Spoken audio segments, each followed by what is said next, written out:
Bismillahirrahmanirrahim. Assalamualaikum warahmatullahi wabarakatuh. Sebelumnya, perkenankan kami dari kelompok 4 mata kuliah Kebijakan Publik Program Studi Manajemen 2019 akan menjelaskan mengenai pembelajaran di masa pandemi. Adapun kelompok kami adalah yang pertama Deni Saputri, Ifal Ibnu Faris, Seli Febi Saputri, dan saya sendiri Faturisa. Yang pertama mengenai kebijakan pemerintah mengenai pendidikan di masa pandemi. Indonesia dilanda pandemi sejak awal tahun 2020.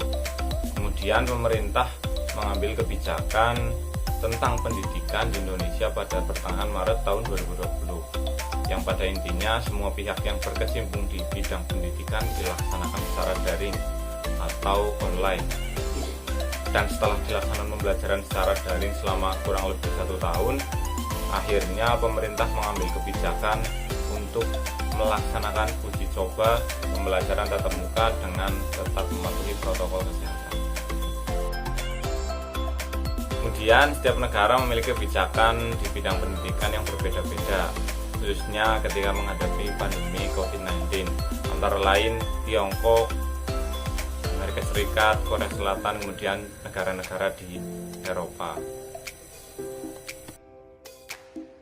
Ya, saya di sini akan menjelaskan analisa tentang pengajaran dan pembelajaran selama pandemi COVID-19 di negara lain. Ya, saya di sini menjelaskan 2 negara, yaitu negara yang pertama yaitu Tiongkok. Setelah 76 hari melakukan lockdown dan tidak ditemukan kasus positif baru. Sejak bulan Mei lalu, murid di Wuhan, Tiongkok sudah berangsur kembali ke sekolah sedikit demi sedikit. Pemerintah membuka kembali lembaga pendidikan mulai dari TK sampai kampus. Itu di negara Tiongkok. Kedua negara Eropa. Beberapa waktu lalu berbagai menteri pendidikan dari Eropa mengadakan perbincangan mengenai pembukaan sekolah kembali. Pada masa itu, dua negara Eropa sudah mengembalikan murid ke sekolah selama beberapa minggu. Ya, selanjutnya yaitu ada negara Amerika Serikat, di mana negara ini juga masih menerapkan pembelajaran secara online maupun daring, di mana Amerika juga mempunyai masalah yang tersendiri, yaitu pada 20 negara bagiannya ada sekitar 48% murid itu tidak dikasih instruksi tentang pembelajaran jarak jauh. Nah, untuk hasilnya mereka itu hanyalah pasrah. Tetapi di Amerika Serikat juga beberapa sudah membuka sekolah kembali. Selanjutnya ada negara Korea Selatan. Seperti halnya yang kita tahu, Korea Selatan juga merupakan negara yang cukup care dengan pendidikan.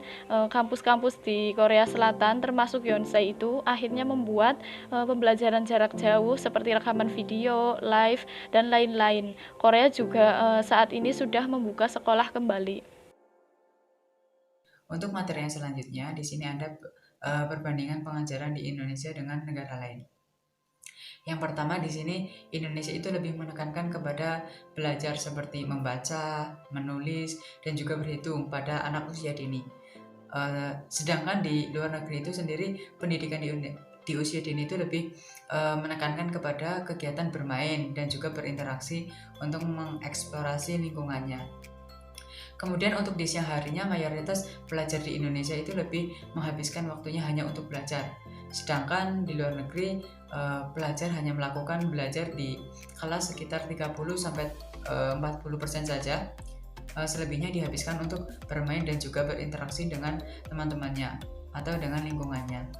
Sebagian besar di negara luar Indonesia itu tidak memberikan sebuah PR ya atau sebuah pekerjaan rumah.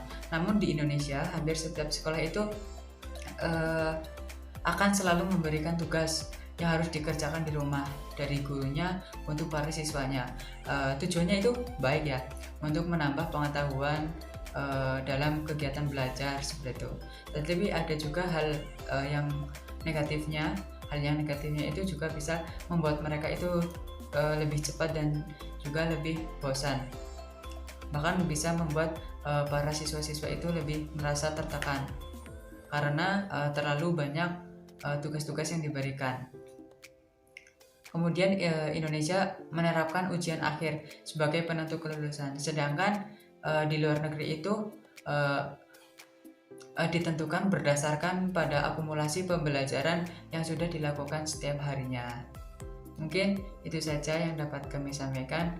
Kurang lebihnya mohon maaf. Wallahul muwaffiq ila aqwamit thoriq. Wassalamualaikum warahmatullahi wabarakatuh.